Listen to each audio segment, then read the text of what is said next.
Chevrolet Corvette E-Ray Hybrid will be all-wheel drive and is being touted as the quickest production version ever of the American classic sports car. The Corvette will be available later this year, starting at more than $104,000.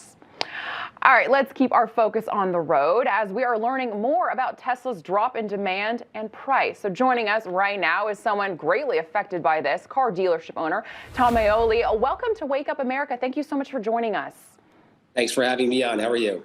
I am fantastic. So, Tom, you've actually been saying that an electric car crash for the last 12 years. You've been predicting it, actually. As a car dealer yourself, you obviously have very clear visibility of what's going on in the industry. So tell us what you've been seeing. Well, listen, it's a very small apple, and you have a lot of players coming into the marketplace, and this was bound to happen. Tesla, the electric car market's hitting a brick wall. Right now we're only 13% of the marketplace. Everybody's looking at electric. It's going to take over the world, but it's only 13% of the cars that are sold on the road today. And Tesla has had that market share. They own that market share. They can call their price. But now you have companies like BMW, Mercedes-Benz, Lexus, Toyota. They're all coming into the marketplace, and they all have electric vehicles. There's a lot of new startups like Lucid that are coming into the marketplace, and the apple is only so big, and everyone's biting at it. And Tesla has to do something to protect their market share, and it's clear that they're struggling. Their sales are dropping. They're dropping prices to keep market share, and if you looked at this a year ago, you could see this coming.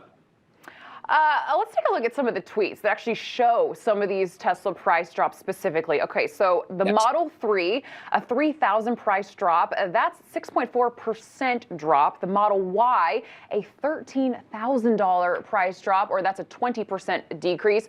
So Tom, as you just mentioned, there's other big names coming into the EV market, like you said, Mercedes, BMW, Ford, GM. I mean, they're certainly creating more competition when it comes to buyers. What does Tesla need to do? I mean, is there something else happening here besides just the competition for Tesla?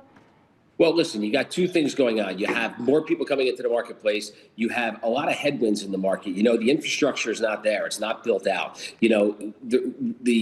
Everyone, the analysts marketed and advertised this EV boom, but the infrastructure is not there. There's not a lot of places to charge your car, and you need to be able to charge your car to get to work and get on the road. It's really costly to put these chargers in your home. And the other thing that's happening to Tesla right now is their used car prices are tanking.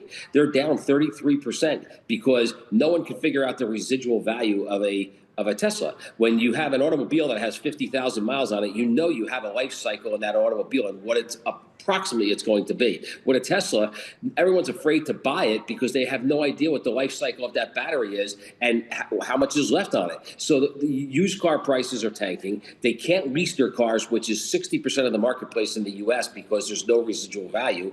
And they're running into a brick wall. And I think it's going to get worse for them.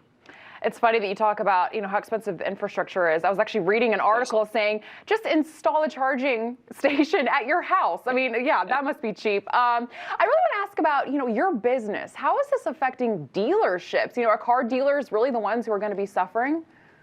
Well, it's interesting because the manufacturers push these cars on the car dealers. We have them on our floors already, but the consumer's not buying into them. There is a little bit of a fad with Tesla where people want to drive around and say, I'm driving in a Tesla.